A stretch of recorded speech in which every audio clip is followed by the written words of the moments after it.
ஆண்டாள் திருவடிகளே சரணம். ஸ்ரீமதே ராமானுஜாய நமக. ஸ்ரீமதே நிகமாந்த மகாதேசிகாய நமக.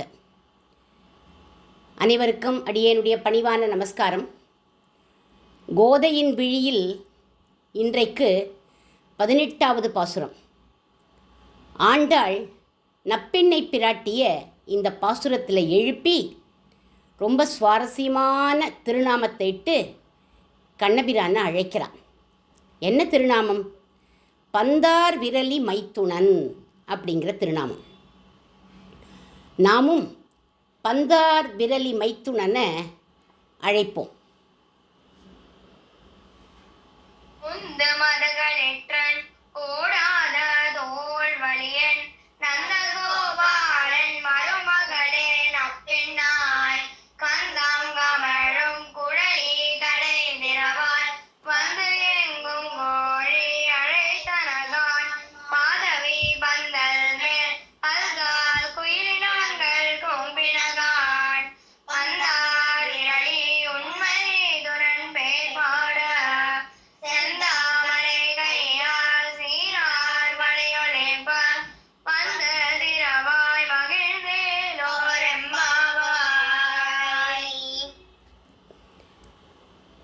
நப்பெண்ணை பிராட்டி கையில் பந்தை வச்சுண்டு, பந்துன்னா பால், அதை வச்சுண்டு கண்ணனோட பள்ளி அறையில் இருக்கிற காட்சியை பார்த்தார்கள் ஆண்டாளும் அவள் தோழிகளும்.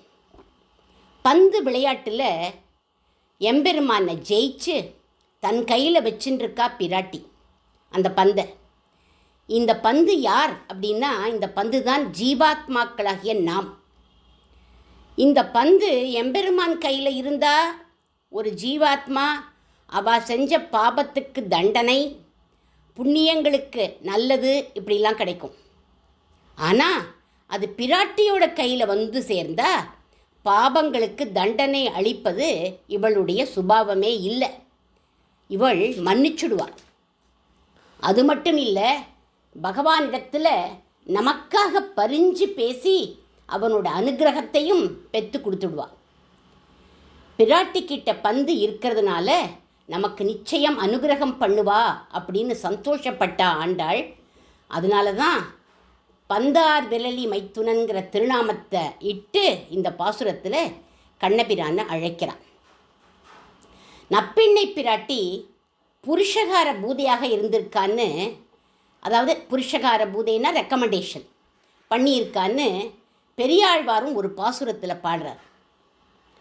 பின்னை மணாளனை பேரில் கிடந்தானை, முன்னை அமரர் முதல் தனி வித்தினை, என்னையும் எங்கள் குடி முழுதும் ஆட்கொண்ட மன்னனை, வந்து குழல்வாராய் அக்காக்காய், மாதவன் தன் குழல்வாராய் அக்காக்காய். பின்னை மணாளன் அப்படின்னு அவர் எடுக்கிறார். இந்த பின்னையினுடைய மணாளன் யார் அப்படின்னா மாதவன் அப்படிங்கிறார் அவர். மாதவன்னா என்ன அர்த்தம்? லக்ஷ்மிபதி அப்படின்னு அர்த்தம். லக்ஷ்மி தேவி தான் புருஷகார பூதை அப்படின்னு சாஸ்திரங்கள்லாம் சொல்லியிருக்கு. இந்த நப்பெண்ணை பிராட்டி தான் ராதிகா ராணியா பிருந்தாவனத்தில் இருப்பவள்னு பரனூர் மகாத்மா சொல்லுவர். இவள் இல்லை அப்படின்னா கோபிகைகளுக்கு ஏது ராசக்கிரீடை? இவள் சொல்லித்தரா கோபிகைகளுக்கெல்லாம். என்ன சொல்லித்தரா? கோபிகா கீதம் நம்மளாம் பாடுவோம். கண்ணன் மறைஞ்சுட்டான்னு வருத்தப்படாதீங்கோ, நம்ம கோபிகா கீதத்தை பாடினா அவன் வந்துடுவான் அப்படின்னு சொல்லி கொடுக்குறா இவள். ஜெயதி தேதிகம் கிருஷ்ணா ஜன்மனா பிரஜ ஸ்ரயத் இந்திரா கிருஷ்ணா சஸ்வதத்ரஹி அப்படின்னு கோபிகா கீதம் பாடினார்கள் கோபிகைகள்லாம். உடனே கண்ணபிரான் வந்துட்டான். கண்ணனோட ராதிகா ராணியும், ரெண்டு பேருமா ராதிகா ராணியும் கண்ணனுமா ஆடுறார்கள். இவாளோட ஆட்டத்தை பார்க்கிறார்கள் கோபிகைகள். அப்படியே மெய் மறந்து நிற்கிறா. நமக்கு அவனோட ஆட தகுதியே இல்லை அப்படின்னு நின்றுருக்காளாம் அவள்லாம். அந்த சமயம் ராதிகா ராணி கண்ணன் கிட்ட சொல்கிறா, கண்ணா, இவள்லாம் கார்த்தியாயினி விரதம் இருந்து உன்னை அடையணும்னு நின்றுருக்கா. உன்னையே கொடுக்குறேன்னு நீயும் சத்தியம் பண்ணி கொடுத்துருக்க அப்படின்னு சொன்னா. ஆமாம் ராதிகா, அதான் நம்ம ஆடுற ஆட்டத்தை அவள்லாம் பார்க்குறாளே, அதுதான் பாக்கியம் அப்படின்னு சொன்னான். இது நியாயம் இல்லை கிருஷ்ணா, இவாளோட நீ ஆடணும், அப்படி ஆடலைன்னா நான் உன்னோட ஆடமாட்டேன் அப்படின்னுட்டா. பரிஞ்சு பேசுகிறா கோபிகைகளுக்காக, புருஷகாரம் பண்ணுறா ராதிகா. ராதிகா ராணிக்காகவே கிருஷ்ணன் என்ன பண்ணான், அங்கண்ணாம் அங்கண்ணாம் அந்தரே மாதவக மாதவம் மாதவம் ச அந்தரே நாங்கண்ணா இத்தமா கல்பிதே மண்டலே மத்தியகः சஞ்சதௌ வேணுனா தேவகி நந்தனக. ஒரு கோபிகை ஒரு கண்ணன்னு அவாவா மனசுக்கு பிடிச்ச கண்ணனா ஒரு யோகேஸ்வரனா இருந்து ராசமாடினான் கண்ணன். இது யாருடைய கைங்கரியத்தினால? பந்தார் விரலியான நப்பிண்ணை பிராட்டி, அவள்தான் ராதிகா, அவளுடைய கைங்கரியத்தினால், அவளுடைய ரெக்கமெண்டேஷன்னால். இந்த காட்சியை பட்டத்திரிகள் நாராயணியத்திலையும் சொல்கிறார். ராசகேலி பரிபூஷிதம் தவஹி ரூபமீச்ச கலயாமஹே கேசபாசத்ரித பிஞ்சிகாபரணம். ராசகேளியையே பூஷணமாக அணிஞ்சுண்டுட்டான் அப்படிங்கிறார் பட்டத்திரிகள் இந்த இடத்துல. ராதிகா ராணியுடைய கிருப்பையினால் ராசம் கிடைச்சிது கோபிகைகளுக்கு. பந்தார் விரலியா புருஷகார பூதையா இருந்திருக்கா நப்பிண்ணை பிராட்டி அப்படின்னு தெரியறது.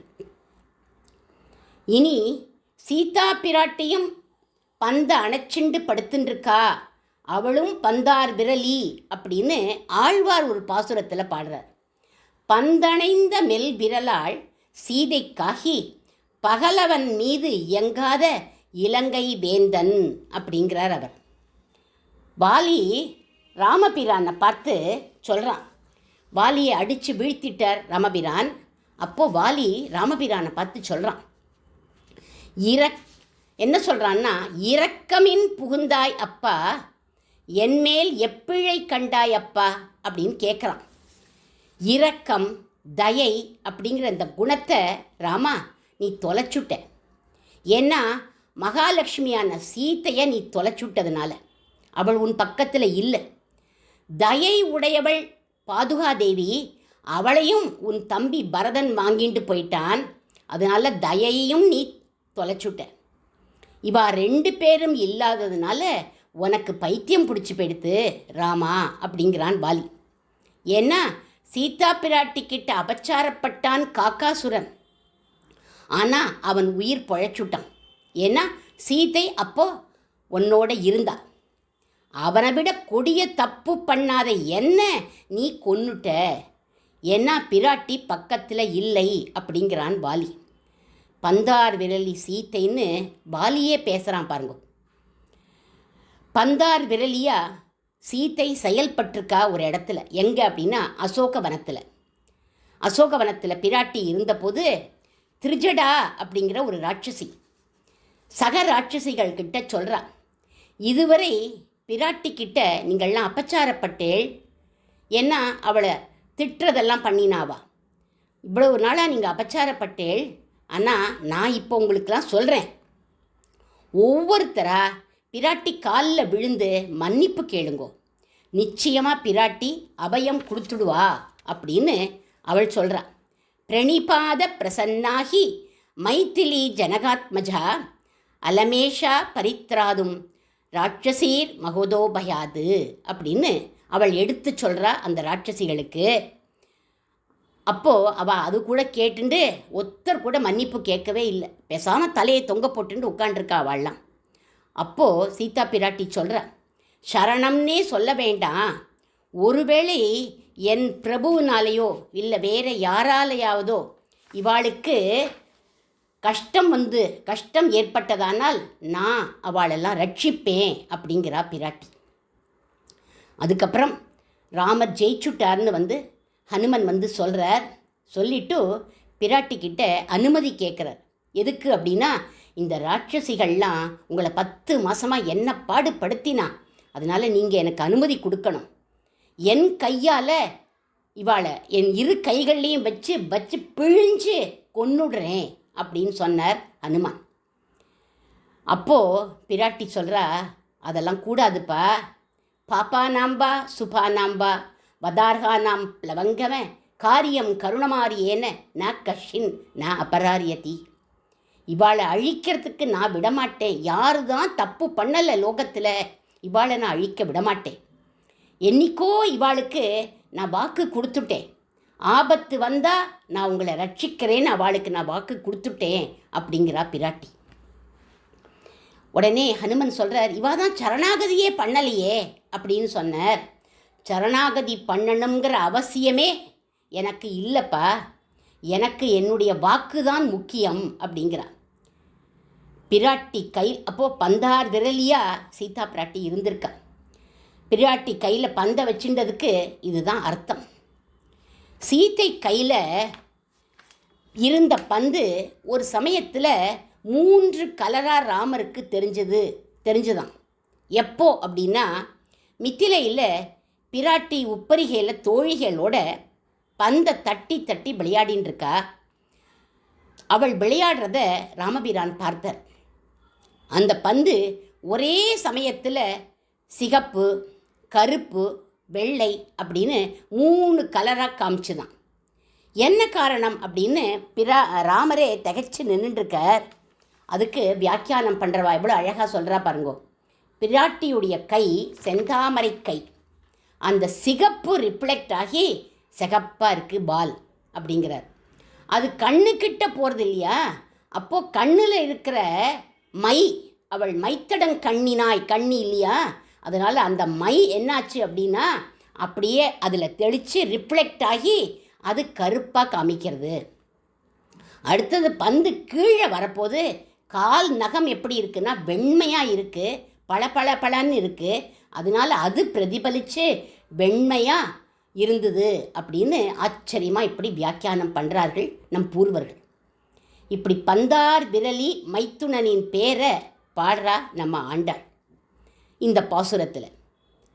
இவளுமே பந்தார் விரலி அப்படின்னு சுவாமி வேதாந்த தேசிகன் கோதாஸ்துதியில் கோதையை ரொம்ப கொண்டாடுறார் அவர்.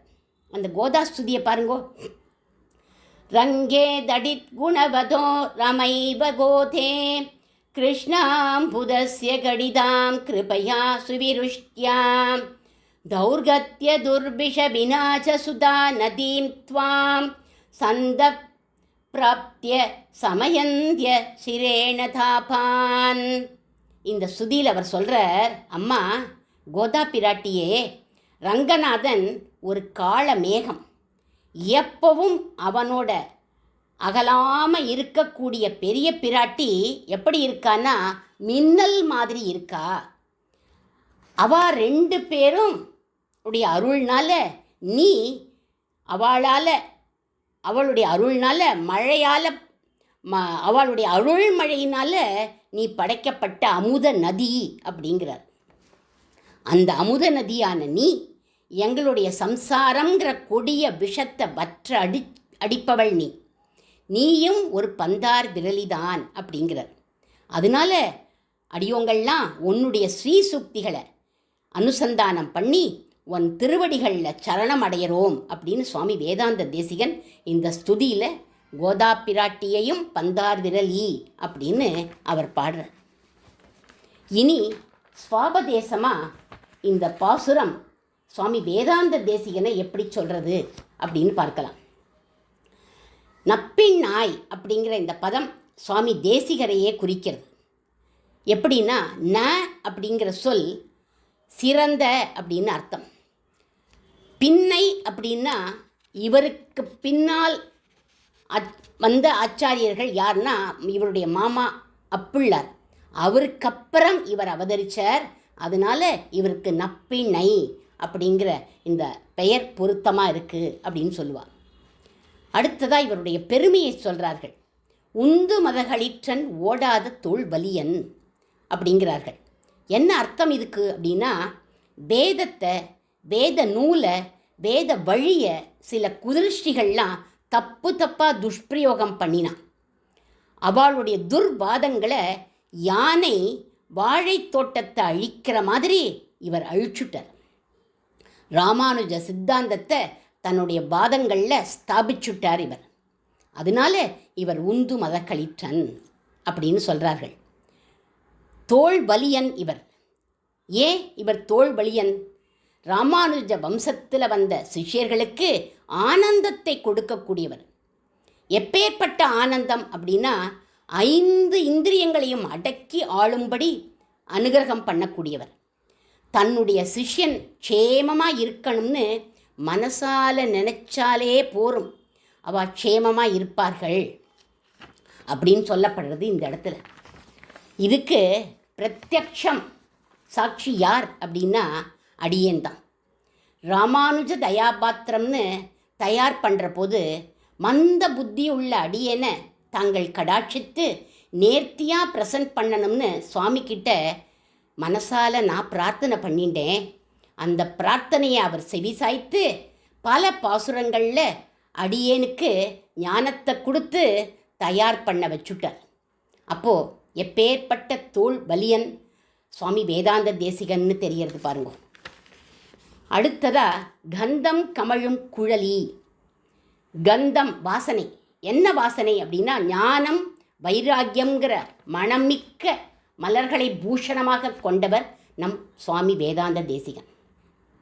சுவாமியுடைய திருக்கல்யாண குணங்களில் ஈடுபட்டு சில ஆஸ்திகர்கள்லாம் என்ன பண்ணால், இவருடைய சிஷ்யர்கள்லாம் என்ன பண்ணுவோம், உஞ்சி விருத்திக்கு போவார் இல்லையா, அப்படி போகிற போது தங்களுடைய இவாளெலாம் என்ன பண்ணால் தங்கத்தினால கோல்டுனால் ஆன தானியங்கள்லாம் அரிசி இதெல்லாம் கோல்டாலேயே பண்ணி அதை கலந்து அரிசியோட போட்டுட்டா இவருக்கு. இவருடைய தர்மபத்தினி இது என்ன அப்படின்னு சுவாமி வேதாந்த தேசிகர்கிட்ட கேட்குறார். அப்போது சுவாமி சொல்கிறார், நம்முடைய காமத்தை தூண்டும்மா இது அப்படின்னு சொல்லிட்டு கையால் கூட அதை தொடாமல் குச்சியை வச்சு தூக்கி எரிஞ்சுட்டு வந்தார் இவர். இவளும் சேர்ந்து அதை தூக்கி எரிஞ்சுட்டு வந்தார் தர்மபத்தினியும். சுவாமியைப் போலவே இவருடைய தர்மபத்தினியும் வைராக்கியம் உடையவள் அப்படின்னு ஒரு ஸ்லோகம் சொல்கிறது. வித்யாம்பிஹீரியதபதிம் சரணம் பிரஜேது வேதாந்த தேசிகமதம் சரணம் பஜேனம் பஜேதம். அப்பேற்பட்ட வைராக்கிய சீலர்கள். அதுதான் அந்த மனம் கமழறது 2 பேர்கிட்டையும் அப்படின்னு சொல்லப்படுறது. கடை திறவாய் தங்களின் சிஷ்யர்களான அடியோங்களுக்கு ஞானக்கதவை திறக்க வேண்டும், திறந்து அருள் புரிய வேண்டும் அப்படின்னு கேட்கிறார்கள் சிஷ்யர்கள். அடுத்ததாக வந்து எங்கும் கோழி அழைத்தன காண். கோழி அப்படிங்கிற பதம் ஆழ்வார்களை குறிக்கும். பராங்குச்ச நாயகி அப்படின்னு நம்ம நம்மாழ்வாரை சொல்லுவோம். ஏன்னா நாயிகா பாவத்தில் அவர் பாடியிருக்கார், அதனால் அவரை பராங்குச்ச நாயகி அப்படின்னு சொல்லுவோம். பரக்கால நாயகின்னு சொல்லுவோம். யாருன்னா திருப்பான் ஆழ்வாரை. இவாள்லாம் இந்த 2 ஆழ்வார்களும் சுவாமி வேதாந்த தேசிகன் அவதாரத்தை முன்னாடியே தெரிஞ்சுண்டு வருக என்று கைகூப்பி வணங்கினார்கள் அப்படின்னு சொல்லப்படுறது. அதை திருநெடுந்தாண்டகம்ங்கிற பிரபந்தத்தில் சுவாமி வேதாந்த தேசிகரின் வருகையை திருமங்கை ஆழ்வார் அழகாக பாடியிருக்கார் பாருங்க. விளக்கொளியை மரகதத்தை திருத்தண்காவில் வெக்காவில் திருமாலை பாடக் கேட்டு வளர்த்ததனால் பயன் பெற்றேன், வருக என்று மடக்கிளியை கைகூப்பி வணங்கினாளே அப்படின்னு அவர் பாடுறார். அவளுக்கெல்லாம் தெரிஞ்சு போயிடுத்து இவர் வரப்போகிறார் அப்படின்னு. அதனால அவரை வணங்கினாலாம் இவாள்லாம். அடுத்தது மாதவி பந்தல் மேல் பல்கால் குயிலினங்கள் கூவின காண். பல்கால் குயிலினங்கள் யாருன்னா பூர்வாச்சாரியர்கள். இவருக்கு முன்னாடி உள்ளவாள்லாம் சம்பிரதாயத்தை ஸ்தாபிக்கணுங்கிறதுக்காக பல கிரந்தங்களை அருளினார்கள். சுவாமி ராமானுஜர்லாம் பல கிரந்தங்களை அருளினர், ஸ்ரீபாஷ்யம் போன்ற கிரந்தங்கள்லாம். அந்த வழியில் வந்த நடாதூர் அம்மாள் அப்படிங்கிற ஆச்சாரியன் சுவாமிக்கு 5 வயசு இருக்கிற போதே இவருடைய மேதாவிலாசத்தை பார்த்துட்டு இவர் மங்களாசாசனம் பண்ணினர்.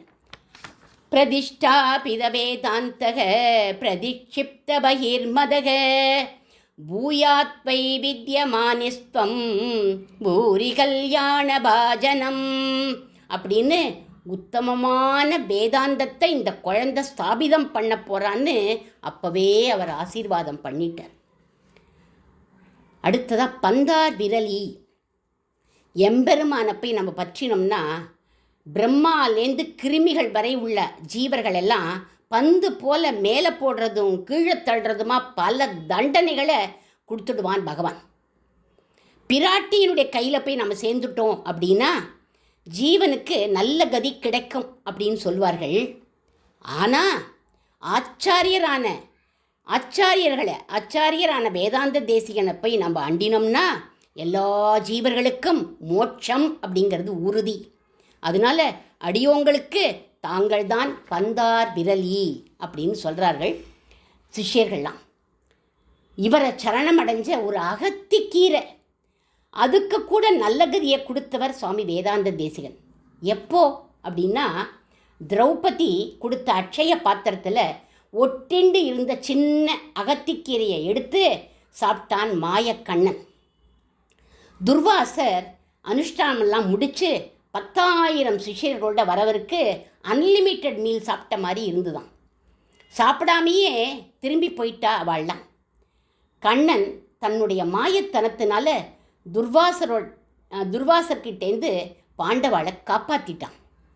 அந்த அகத்திக்கீரை என்ன பண்ணித்தான் கண்ணன்கிட்ட வந்து எனக்கு நீங்கள் மோட்சம் கொடுங்கோ அப்படின்னு கேட்டுதான். அதுக்கு கிருஷ்ணன் சொல்கிறான், மோட்சமெல்லாம் நான் கொடுக்க முடியாது, ஆச்சாரியன் மூலமாகத்தான் வரணும் அப்படின்னு சொல்லிட்டான். உடனே இந்த அகத்திக்கீரை என்ன பண்ணித்து வேதாந்த தேசிகருடைய திருமாளிகையில் போய் ஒரு செடியாக முளைச்சுடுத்து. அந்த அகத்திக்கீரையை தான் சுவாமி எப்போவுமே பயன்படுத்துவாராம். அது ஒரு நாளைக்கு என்ன எடுத்து வாடி போயிடுது. அது வாடி இருக்கிறத பார்த்துட்டு அதுக்காக நம்ம சுவாமி பெருமாள் கிட்ட சரணாகதி பண்ணுறார். அதுக்காக இதுக்கு நல்ல கதி கிடைக்கணும் அப்படின்னு. உடனே அது நல்ல கதி அதுக்கு கிடைச்சுடுத்து மோட்சம் போயிடுத்தான். தேசிகருடைய பெருமையை அவர் பந்தார் விரலிங்கிறத லோகத்துக்கு காமிச்சுட்டான் பாருங்கோ. யார்? இந்த மாயக்கண்ணன். பந்தார் விரலி அப்படிங்கிற பதம் இவருக்கு தான் பொருந்தும்.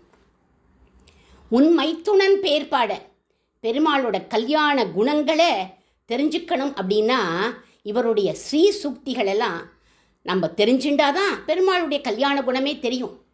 பெருமாளுக்கு இந்த குணங்கள்லாம் இருக்குங்கிறது ஸ்ரீசுதி, பூசுதி, கோதாசுதி, இப்படி பல சுதிகளை அவர் எழுதியிருக்காரே. அதெல்லாம் நம்ம படித்தாதான், அதெல்லாம் நம்ம தெரிஞ்சுட்டாதான் பகவானுடைய குணங்கள்லாம் நமக்கு தெரியும்.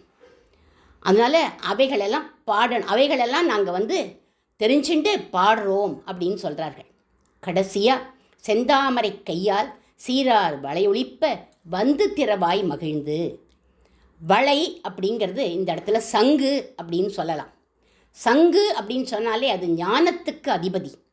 அந்த ஞானத்தை சிஷ்யர்களான எங்களுக்கு உபதேசித்து எங்கள் இதயத்தை திறந்து எங்கள் புத்தியில் புகுமாறு அருளணும்னு ஒரு சிஷ்யன் சுவாமி வேதாந்த தேசிகரை பிரார்த்திப்பதாக சொல்லப்படுறதுன்னு சொல்லி சுவாமியினுடைய திருவடிகளுக்கு அடியேன் மங்களம் பாடி அமைகிறேன். ஸ்ரீ சுவாமி வேதாந்த தேசிகன் திருவடிகளே சரணம். ஆண்டாள் திருவடிகளே சரணம்.